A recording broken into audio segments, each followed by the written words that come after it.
Welcome, friends, to episode 315 of Color Magic, a Magic Gaming podcast where we talk about all types of issues that affect gamers at and away from their gaming tables and computers. I am your host, PowrDragn, and for 315 episodes, still got my main man who magically isn't snowed in or iced over. Brian Sonic, how's it going, dude? Oh, we are snowed in and iced over. It's just I can get to the computer at least. Hey, at least your power's on. Right after 20 whatever year 21? the previous crazy storm was. We're just happy to have power at this point because not Yeah. everybody, from what I understand, does. That was a tough winter, even trying to get through content stuff. So glad you're doing okay. There's a bunch of people struggling right now. We'll talk about that with some of the Pro Tour news we have later. But yeah, man, it's been a wild minute here this week. But before we get into all that, want to remind everybody, if you want to support the show, be sure to go over to patreon.com/colorofmagic. We really love you for doing it. Appreciate all our patrons. And you can get a shout out just like John Cooper. So thank you for being a patron, buddy. But if you want to get a little something for yourself and not just throw something our way, you can go over to our sponsor, Manapool. You can go to manapool.com/promo/colormagic, and they will literally put points in your account equal to $5 that you can spend on whatever you want magic-wise. So you literally go over, sign up, takes like a minute, have a fresh account, you go shopping. Just like one of those other websites you're used to using where you can see all the different cards from a bunch of different vendors. They do all that there, but now you'll have an extra $5 to spend just because, and they'll love that you came and used our link. So manapool.com/promo/color of magic. But okay, dude, let's get into, I guess, the lead story that is kind of been in a bunch of different places this past week. But this is kind of a continuation, I guess, if you will, from the banking lawsuit stuff we saw kind of related to Wizards back in 2022 that is now moved on to being a lawsuit that's being pushed by the shareholders. And there's a lot of speculation about a lot of things in these documents, to the point that I had to read them multiple times to try, like, part of it was me trying to figure out, okay, what are the real issues in this document that we're tackling, and how much of it is just shaping a narrative to justify the issue that we're suing over, right? Because technically anyone can sue over anything. We know how that works. So we got to make sure all the facts are right. And I am not a legal scholar by no means. So I reached out to a couple of people I do know that happen to be, I won't say legal scholars, but they are in legal, and one of them is a lawyer. So I said, all right, what are y'all seeing here versus what I'm seeing here? Because this is kind of all over the place, and some of it doesn't line up with what I know business to be. And one of them, and I'm going to read kind of what he said here, but and this, it's mostly the volume of stuff being printed sounds like it's not so much the argument as much as just making a narrative for the aggressiveness of some of their actions, right? To connect it to the big underlying issue of they feel deceived in the way it was presented of, hey, business is great, we're making all this money, and then taking some of that money and then just buying back a bunch of stock to prop up the stock number and then say, see, everything's good. Which in reality, we know Magic and D&D are good. We know that Transformers and Monopoly for the most part and Peppa Pig are good, but a lot of other things are not good. And I would say from a financial standpoint, or at least the set of the certain sets are definitely making money. But again, oh, sure, drug dealers make money. These people are also talking about the long-term health of the brand, and lots of people in both, I think more in finance and in law. And of course, obviously, lots of people in the gaming space have weighed in. Like, this does not feel sustainable. Like in 2022, when even Bank of America said, you figured, okay, yeah, they're obviously financial experts, feel like they are producing too many Magic cards. I think most players agree. They're producing entirely too many Magic cards. But even when that came up before, the biggest argument there was more that WotC was over leveraged, or Hasbro was over leveraging WotC brands while everything else sucked. That's what a large part of that was, in my opinion. Yeah, that's what a lot of that was. Now, again, boots on the ground. outside of Spider-Man, because we know how bad that one was for a lot of people. Like the biggest complaint we see from people is they're just not able to get enough stuff to Well, sell. that's the biggest complaint from I'd say people. Some people. Some people are complaining that hey, we don't want Dwight Schrute cards, and that's a valid complaint. Sure, but again, I've said before, I agree sentimentally with what a lot of people want, but at the end of the day, when your retailers are saying, "Hey, we want more product," when your secret layer, hell, even if it was a money grab, and I've said this before, we've talked about this before with secret layer. If it was strictly all about the money, why are they not getting all the money from the secret layers? Because that one still baffles me. Well, because they're having a problem getting the layers out to people, and they're aware of that. Secret layers haven't been the problem to get out, though. That's the thing. We've been getting secret layers I mean, out. hey, is that a change? Because up until what 5 or 6 months ago, there were people that hadn't gotten the layers that they had ordered several months previously. So something is new on that front, I I don't guess. know. Everything I know from people, they've been getting them. I've been getting the ones I've ordered, but admittedly, I haven't ordered a ton because the big Yeah. ones I don't wait in line for. So, And again, is you're that magic famous. Let's be my account doesn't get any preference. I wish. not even preference, but necessarily that recognition. I genuinely wish that were the case, honestly. But I think the big problem is kind of what we've seen with a lot of different companies. This whole stock buyback thing, right? We've seen that used a bunch of different ways. We saw it during the pandemic where companies were getting extra money and it was supposed to go to employees and all this, and they were using it to buy back stocks. And like, it's just one of those practices. And I don't agree with the practice. I never have. So I'm not even giving Watsy a pass here, like, or Hasbro, I should say.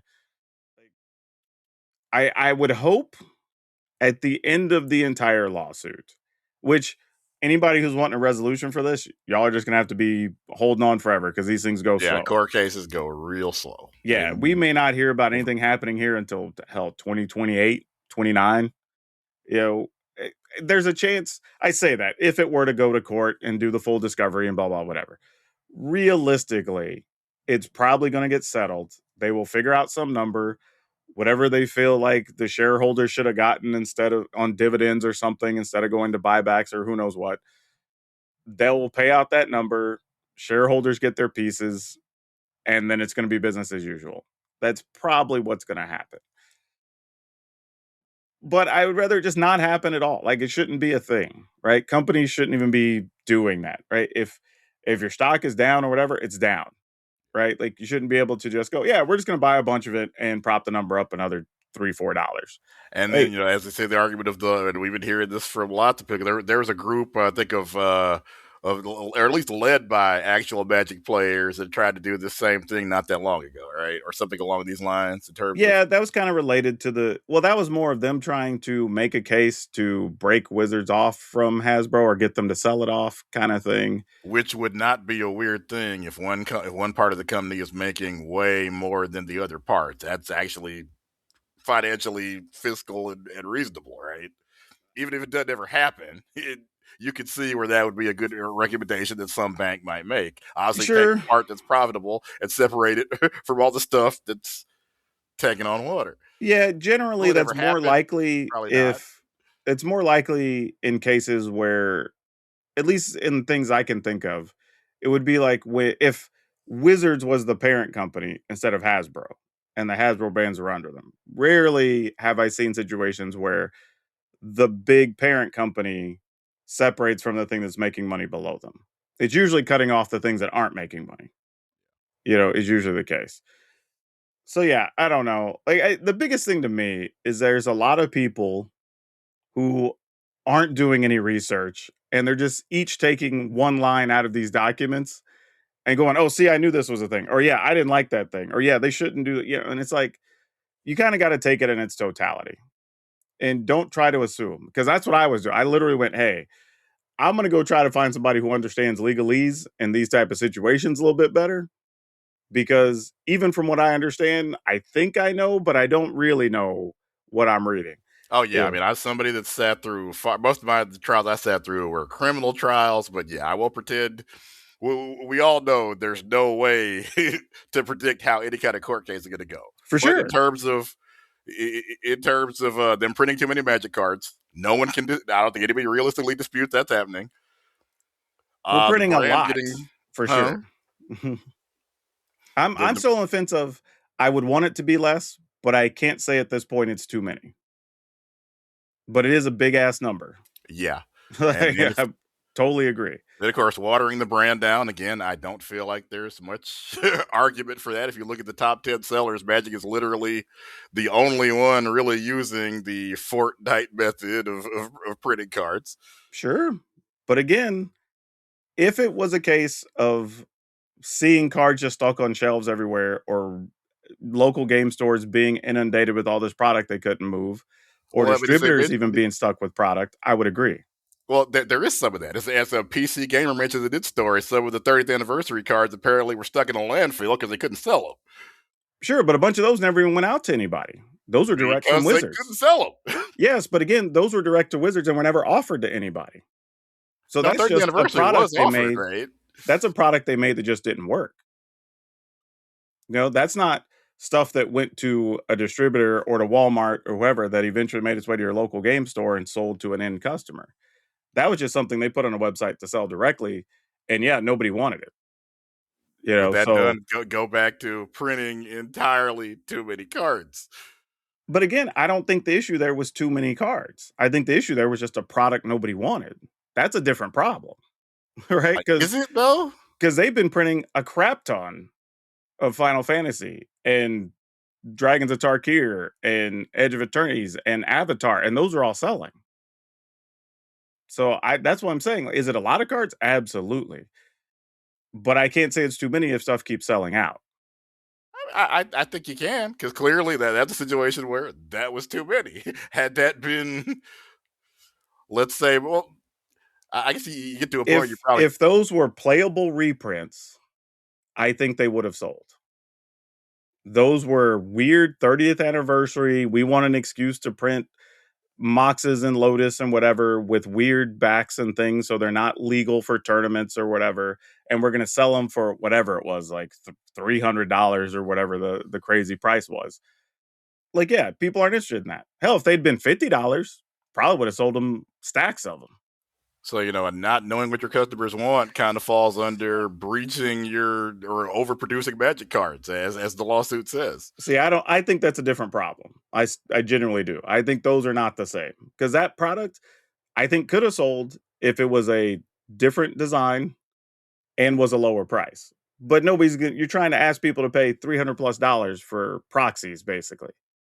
Like that's And if you're not a trying to thing. establish that the people in charge, because like we said, this is probably to get because and so much of legal stuff is setting precedent, is getting Yeah. things on paper that you're going to come back to later, perhaps at another legal proceeding.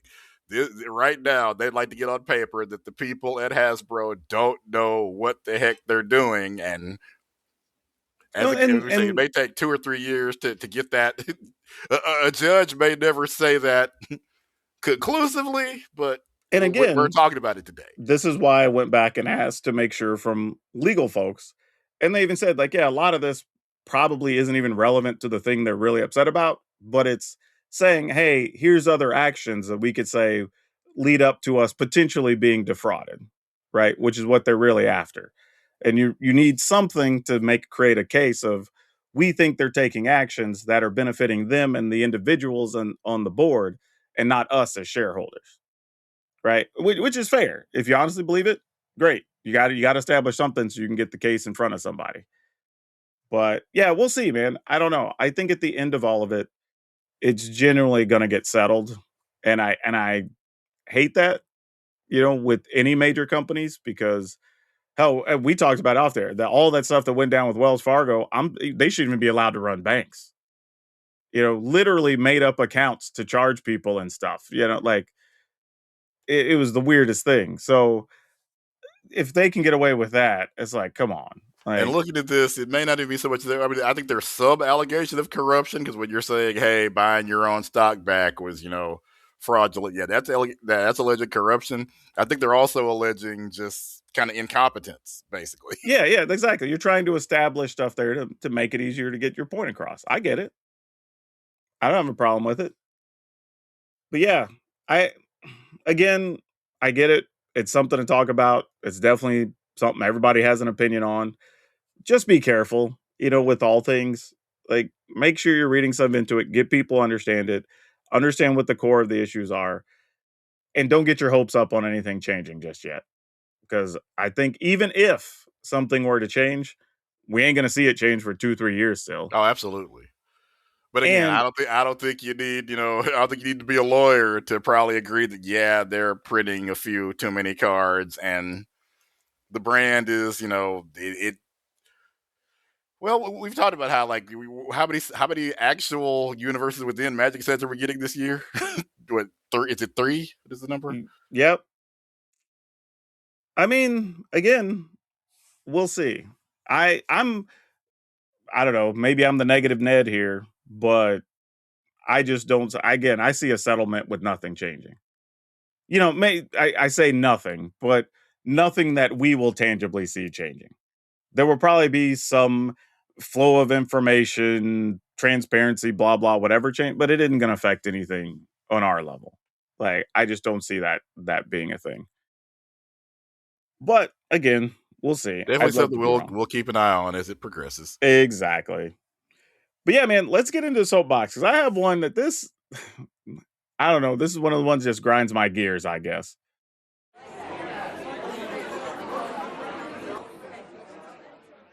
Now, let me say how this even I even ended up adding this to the doc to begin with.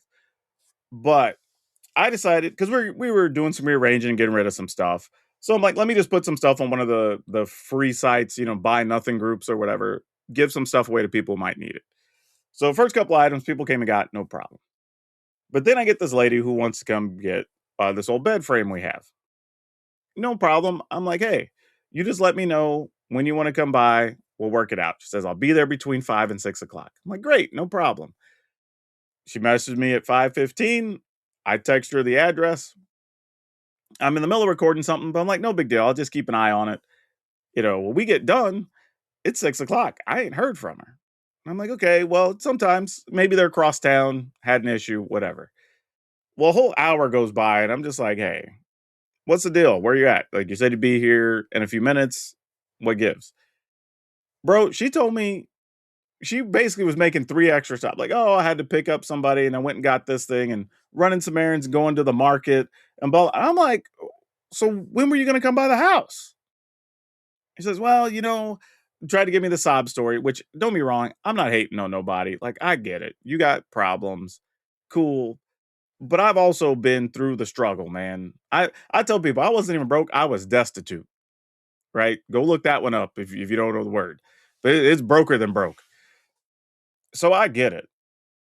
But I feel bad because you know me, I have this thing in me where I just want to help people and whatever. But I wanted to say, like, you still got to honor other people's time, which is my whole point of putting this in the soapbox. Is like, you can't expect people to wait around for up to 3 hours. Right? And eventually I had to tell her, like, look, just let me know specifically when you're coming by because I got other stuff I can do instead of just sitting here waiting for somebody to come by the house. And he says, okay, well, I'll be by tonight. And I was like, no, lady, what time are you planning on coming by? She said 7 o'clock. I was like, all right, at 7, if you ain't here, consider the doors locked. I'm just giving it to somebody else. She showed up 2 minutes to 7, but she came and got it. So no big deal. But the reason I think that's important is that we see so many issues where people don't want to value other people's time and just take it for granted. And the most common place I've seen it lately is at conventions, where I've literally seen, bro, people come by with stacks of cards to be signed for an artist, and then are bothered when the artist is like, "Hey, I'm gonna have to charge you for these, and you're probably gonna have to come get them in like an hour or two." And it's like, do you expect them to really just sign all those for free right now, where they got a line with like 30 people in it? All ready to pay. Yeah, exactly. I'm like, what do you? And granted, some artists are now just charging per autograph or whatever. Great, get your money. But if you're going to one who does it for free for the first 3 or 4, and then you just bring them a stack and expect like that's supposed to be free, like what's wrong with you? Seriously, the same people, and you probably get this, where people come and like want you to cover a certain topic or want you to do a certain thing, or hell, in my case, look over a deck or make this thing, and they won't even subscribe to your channel. Right. Right? You're asking for me to dedicate a whole extra 30 minutes to an hour, whatever, doing this thing you want me to do. And you won't even give me like the simplest bit of return that takes hell barely a second. you know, like come on, man. What are we doing? Like you gotta respect other people's time. Because I remember when I was coming up, especially when I was trying to figure out how to run a business, because I didn't have nobody in my family that run businesses or whatever to my knowledge. So I everybody I found who was willing to give me any information, I was like, great. What time are you available? I let them set the time and I was there. Right. Some of them I paid for a dinner just to talk to them. Like, because hey, I know you're giving me part of your evening. How about we just go somewhere? I'll take you out to dinner or to lunch or whatever. Cause I'm picking their brain for something because I didn't know nothing. Like to me, it was like, cool, show them that I'm serious and I respect them and just pay for their time effectively. That they were being nice enough to give me. It's so sad to me, genuinely, that I see people that just want to take advantage of other people's time and just like that's the one resource we can't get back. Money, cool, we can go make more money, right? Widgets, we can go buy more widgets, but your time is just gone. And if somebody's just giving that to you, don't abuse it, y'all. Like that's real. Then and I can tell you, even creator to creator, there are some to this day that when they have requests, it goes in one ear and out the other. Because I tried a couple times and they couldn't get on the same page or they couldn't respond to a message or whatever. I'm like, cool, then we don't need to do any work together. Like I got other people I can help. Right. So, and again, I'm not going to throw anybody under the bus, but that's a thing. And when I see some other creators who get upset about, well, I don't know why so and so doesn't want to work with these people or invite me in to be part of this thing or whatever, I'm like, I know why. like I've seen some things. Hell, I'm gonna try to talk about this without getting anybody in trouble. So, No boy. but when they first ran the ambassador program, right, and they invited whatever it was, a lot of us, like 80 of us in or something. It was a big number. There were a number of people who genuinely only had to do one thing for a set release. And then at the time, the request was cool, make your one thing. And then there's a document. You just fill out these, it was like a spreadsheet. You just fill in these 3 or 4 boxes. And it's usually like number of views, number of likes, whatever, right? That's it. People couldn't even do that. And I'm just like, bruh, they're giving us product at the time, paying some people to do stuff, giving you all these freebies, helping you with reach, doing all this. And you can't even do the most basic thing so they can make sure that their work is or their product and their payments is has a payoff. And I literally told people like we're not gonna this is going away. This is gonna change or it's going away. Like there's no way they're just gonna do this for free. Right? They're only asking for information in exchange as part of you doing this, and you're not even giving them that. Like, come on, man. So yeah, just too often. If there's anything, hell, I would say even at people's jobs, like you're getting paid for time, right? That's the whole exchange. So come on, man. And I don't know. I feel like I let this struck me too hard, but I just seen it too much, man. I just seen it too much. And I know you've seen that as far as newspapers and trying to get stories done on time and everything else. I'm sure your situation has been even worse than mine. Oh, absolutely. People will blow your mind. I could only imagine. But all right, let's talk about what we learned this week because this is one where I think we actually were a little bit vindicated here, which I'm kind of happy to share. So there was a story that came out on GameSpot Spot this week, which I found to be very interesting. And the way they worded it, their headline was live service games success depends on limiting churn more than huge launches, analysts say. And basically, new research suggests that the biggest challenge facing live service games today is not getting players in the door, but keeping them there. As the market becomes increasingly crowded, long term success now depends far more on retention than on splashy launches or expensive marketing campaigns. That's literally what we've been saying for, I don't know, like feels like 3 years on this show. It's just, man, the market is crazy crowded right now. And it doesn't matter what your genre is, whether you play first person shooters, where you do arena battlers, where you're playing card games, whatever. There's at least 8 to 10 good games you can play in every category. which if makes it you have tough. either PlayStation Plus or Xbox Live, you basically have a couple of hundred games you can play for free.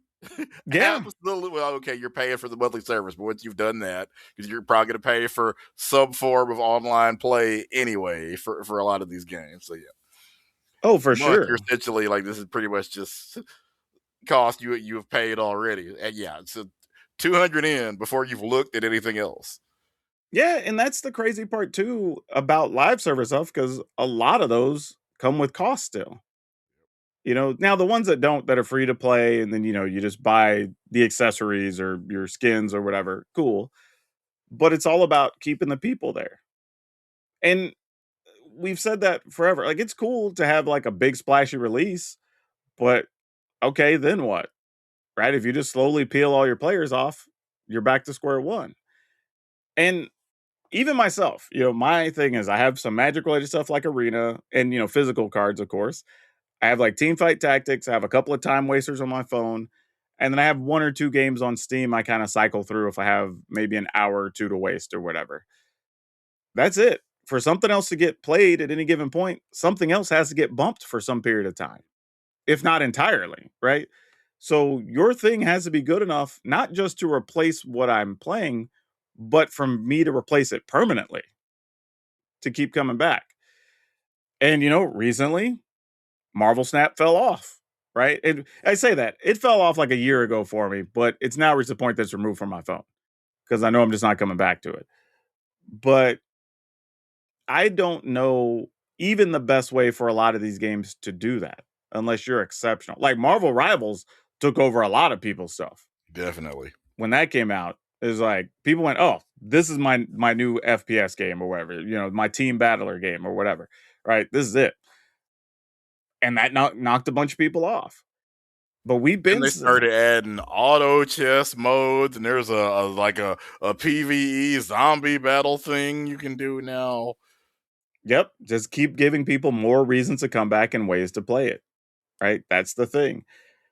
And I think it's crazy that it took this long. I guess you had to do complete like industry research, official stuff. But that's really where the money is. It's not just getting people in the door, but it's keeping people in the door. We've said before, even in card games, right?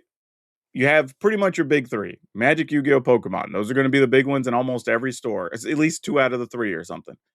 So you're already starting out at a disadvantage because you have to pull somebody away from one of those three games to spend money on your new game. Like, that's just hard to do when people are entrenched in their thing. There's a reason that every Call of Duty and every Madden and everywhere, like the legacy games, are always going to have their audience until they have multiple terrible flops in a row.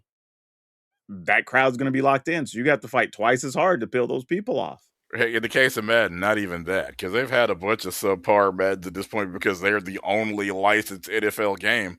It's like, That's what else are you fair. gonna do? In the mid 2010s, they had a couple of rough ones for sure, and it didn't really change much. So it If kind of you tells you even the power of that, if to you want some to play extent. with the Dallas Cowboys and not some Wranglers from a town in Texas somewhere, you're playing Madden, Yeah, the Beaumont Wranglers. right? Well, what all your friends that like football play? They play Madden. They don't play, Maximum. And I've heard good things about Maximum Football, and Maximum Football is even free to play, but it ain't the Dallas Cowboys. Yeah, it's just not you. You don't play in the Super Bowl, right? That's the thing. So yeah, it's tough, man. I don't know, but cool that yeah, we've seen this forever, and it's cool to actually finally have analytics that have been researched that people say, yeah, this is the thing. And maybe if nothing else, once they realize what the problem is, they'll approach, I guess, customer acquisition and retention differently for some of these live service games, or just quit trying to make so many live service games when you realize how hard it is. That would be nicer. But anyway, kind of related to this, you had a thing about High Guard. Yeah, for everybody that didn't know, High Guard ended up being the final trailer at the Game Awards, and actually didn't want to be. They wanted to do a shadow drop because this is produced by a lot of the people that did Titanfall and Apex Legends. And if you remember, back in 2019, Apex Legends did a shadow drop, did a whole Beyonce, came from nowhere, People loved it. The rest is history. We're still playing Apex Legends, as I say, almost 7 full years later, because I believe it launched in February. They wanted to do that, but Jeff Keighley got a chance to play the game beforehand, really loved it, wanted to help them out, and gave them the final spot at the Game Awards. Turned out that was actually the worst thing that could have happened to him, because everybody in their own head canon, I think, had an idea of what game was going to be the final trailer. Millions Yeah. of people were talking about Half-Life 3, a game that has not been confirmed to exist by any reliable source, but people were waiting for Half-Life 3. People were waiting for Grand Theft Auto 6, even though it's sounding more and more like that game might slip into 2027. So now they didn't have a trailer. They didn't need one. They don't have anything to show you yet. And so on and so on. It ended up being High Guard, and nobody wanted that. Even as we find out later, even the developer didn't want that spot. They were forced into it because they were forced into it and weren't ready. The trailer was not good.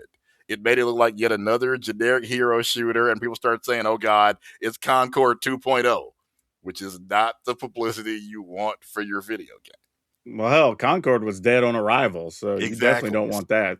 So what they ended up doing was their original plan was Shadow Drop. After dropping the final trailer at the Game Awards, they said, hey, you know what? We're going to go back doing this. You can't unring the bell, though. You can't have the final spot at the Game Awards and say, okay, we're Shadow Dropping now. No, we've all seen your product. Now you got to start advertising the thing. But instead, they went radio silent until the day before. Now it created an area like, oh my God, they're ashamed of it. They're probably going to postpone it. LOL, High Guard. And the game is out now. The game is actually fun, but you really, as they say, don't get a second chance to make a first impression. It lost, I want to say, 90% of its player base on Steam in the first 24 hours. Yeah, that's tough, man. Like, and that feels like again, it's that whole thing of even if, like you're saying, the game's decent, people enjoy it's kind of fun. You're gonna have some people that just their friends have such a negative opinion of it, they're just not gonna Yeah. play it. So many people gave a negative Steam review, and you look at their playtime because Steam lists that. They've played it less than 10 minutes. They went in planning to hate it, Yeah, essentially. exactly. That's the dumb part. So just that's just a bad all around situation. And I feel bad for all the people who worked on it, whatever, because I'm with you. I think sometimes just doing the shadow drops is good because there's no expectations. People can go in with a fresh mind and go, "Oh, these are some interesting mechanics," or "This is different," and just enjoy it. I mean, that happens with so many games on Steam, right? They kind of come out of nowhere that have a different graphic style or a different narrative, and people end up really enjoying it. Whereas if you'd have tried to put together a trailer or package for it and give people time to talk about it and tear it apart, people may never even given it a look. You know? Yeah, and unfortunately, that's where we are with High Guard. I don't know if there was any way to get out of the to once you decide to hate something. Good luck convincing them otherwise. Yeah, that's tough. Hopefully they can recover, but man, if you lost that big of your audience already, you're probably doomed. But all right, let's get into some topics. There's a few quick things to talk about here. Looks like YouTube is actually starting to push back more on the AI, or I guess we'll call them predominantly AI produced channels. And they posted something 5 or 6 months ago, and where they were making a bunch of changes. And even in your videos, things had to start being marked as made with AI and this, that, and the other. And there was kind of a rumbling of like, okay, we're still seeing a lot of those channels. What are they really doing? Well, it seems like over the past week or two, we're starting to see people say, hey, my channel got rejected trying to go for monetization, blah, blah. Then when you look at it, it's like, oh, yeah, it's an all AI channel.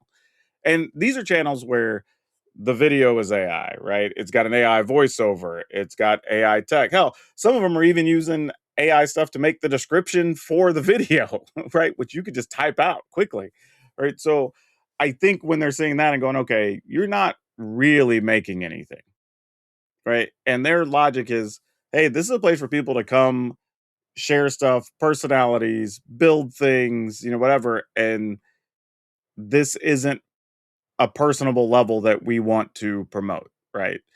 And I think also from YouTube's perspective, there is a long-term thing of, hey, we can keep marketing these personalities, right? These are going to get people to keep coming back. we haven't seen that that's going to be a consistent thing for AI stuff yet, right? The only crazy thing I've seen is there is an AI. I don't know if the character's on, and I'm saying character because I ain't a person. I don't know if the character's on YouTube yet, but they have a TikTok channel and they have like 3 million downloads for music on Spotify, which is absolutely crazy. Because if you stare at the videos and you listen to the voice on TikTok, you can kind of tell it's AI. And if you stare, there's some weird anomalies in the background and stuff that kind of give it away. But literally, they're trying to cover. It's like, no, I'm a real person. See, and even did a video where the character is holding up their phone, showing their stuff on their phone, which is such a weird thing. And like that proves anything. So that's the level some of these people are going through to try to have these AI channels and stuff out there. So it's cool that YouTube is at least finally doing something for it because we didn't really know, right? We thought there would be something, we just didn't know what something was. I'm sure they And had to have time to probably train their their algorithmic robot to figure out the difference between AI and actual human content. yeah, I think that's you're right. I think that's a big thing, right? Because people want it to be instant, but it's like, hell, even YouTube has to train things to help them find stuff because they can't do it with all humans. Like we I just looked know up. I've had a hard time trying to explain it to AI. You know, that it'll recommend my Kansas City Chiefs Madden video to somebody that wants to learn about the actual Kansas City Chiefs because, right, at least as of a couple of months ago, its robot could not tell the difference between those two things. And of course, somebody that wants to see real Patrick Mahomes will immediately click off the Madden video. That's not what they were looking for. Oh, for sure, for sure. And we looked it up earlier that as of I believe it was 2022 or 2023, so we don't have the latest numbers, but 500 hours of content was being loaded to YouTube every minute. And that's before we got to this AI boom and everything else. So it's not unreal to think that we might be close to double that now every minute going into YouTube. There's no way you could have humans know every single thing and spot everything or whatever. So you have to train machines to help you find stuff. Like it's just not possible. I mean, you're talking about literal days worth of content every minute on YouTube, Yeah. right? Like that just it's just not a thing. So it just kind of is what it is. But it's cool to see that okay, they've started to find them, shut some of them down. Now that some of them are getting to where okay, I've got enough followers and whatever, enough hours viewed, I can monetize. And now some of the monetizations are being rejected. Don't know how, all these channels are probably going to find ways to try to get around it, do what they can, just enough of human elements to try to, but we'll see where it settles. Just cool that it's at least a thing now. What else do we have? Oh, Strixhaven. We finally got to see some of the first cards for that, alongside, I guess, a couple of art images for Marvel superheroes and the release dates for both. So that was up there. Nothing too crazy. It all kind of looks like what we would expect. Probably going to sell well. Not a surprise, But people, there was a little bit of like, oh, we haven't even got through Ninja Turtles yet. Well, it's like, I will say, at least with Ninja Turtles, we've kind of seen all the rares and mythics already. Granted, not intentionally, Right. but we've seen them all, so we're not really hurting anything in this case. Like, this is the one time where I'm like, this kind of makes sense though. And some of it is also getting the information out there so people could start making pre-orders and all that good stuff. So I get it. But yeah, it looks like fun. I think people who like Strixhaven will still like this. It's got all the popular references that we knew from before. Some of the same characters are going to be featured in the set. So, checking all the right boxes for the set to do well. Not a surprise. If anything, I'm just a little surprised we went back to Strixhaven so soon instead of some other places, but it was fairly popular, so not a real surprise. Though I did mention in the opener there that we were going to talk about travel issues a little bit for people because Pro Tour Lorwyn Eclipse is this weekend. Supposed to be in Richmond, Virginia, I believe. And one of the problems is people may not be able to get to Richmond, is what we're dealing with. And I saw just earlier, Kibler was talking about, hopefully, I think he got a flight, but now they're worried about the connecting flight not being able to get him there. This past weekend at SEGCon in Portland, I know I saw Alias V, uh, Corey Baumeister, they were doing coverage. And talking to Corey, he even said, like, he wasn't sure if he was going to be able to travel and get back home. And I saw Alias V post something online showing pictures from the airport with everybody's luggage just there. So, man, this is going to be a crazy thing. I don't know. I mean, I would hope, but I mean, we're recording this on a Wednesday and the tournament starts on Friday. Yeah. I don't know what people are supposed to do in this scenario. And Wizards can't just cancel the event because for all the people who could get there, they've already spent all their travel money and hotels and so it'll be interesting to see. That's all I can say is when we get to Friday, I don't know what to make of it if people are going to get there or not because I know folks who were there this weekend that said, even particularly people I know from Texas, some of them said they were on the last flight out of the airport they flew out of Yeah, because they because were I shutting can stuff down. confirm it's messed up down here. I guess they might just start doing like Super Bowls. They look at locations like, hey, if you're if you're someplace where it can get really frigid, we don't schedule stuff there in January. Yeah, I mean, to be fair, we've mostly dodged that over the years.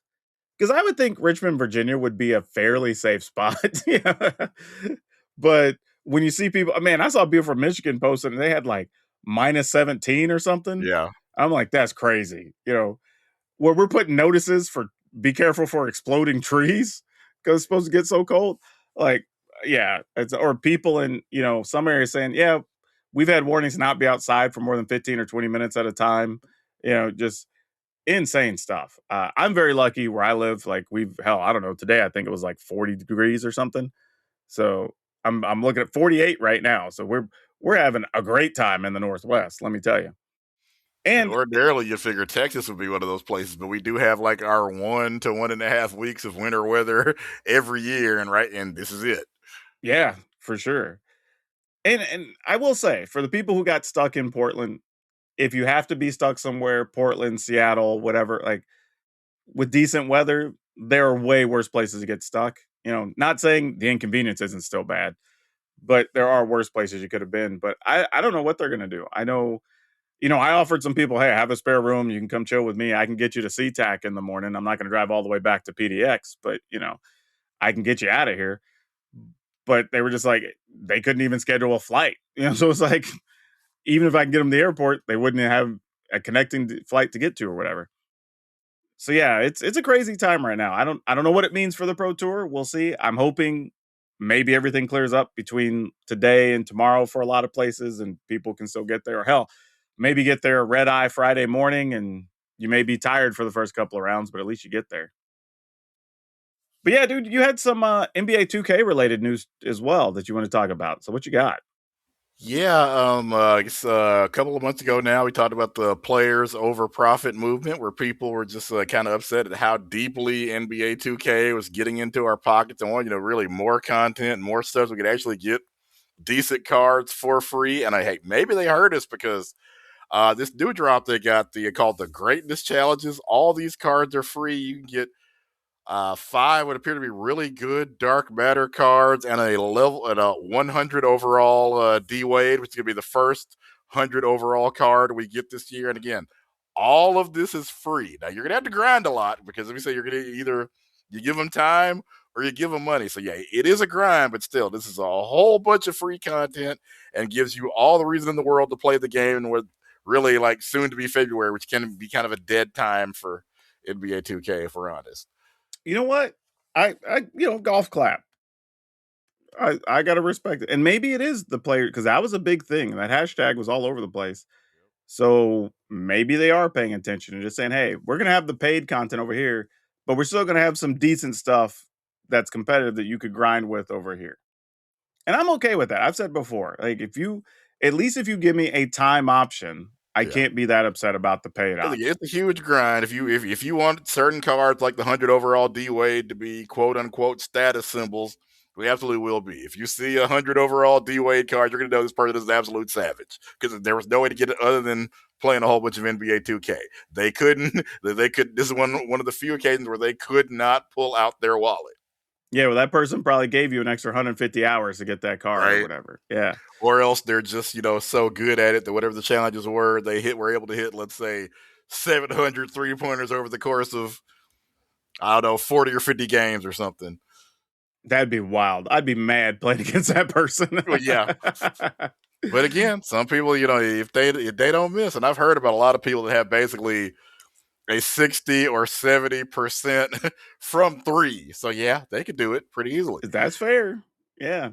But again, this is one of those things where I think as much as we want to dog companies for doing stuff wrong or taking advantage of players, I'm glad you mentioned it because we should responsibly also call out when things are positive, right? And encourage them to do more of that thing.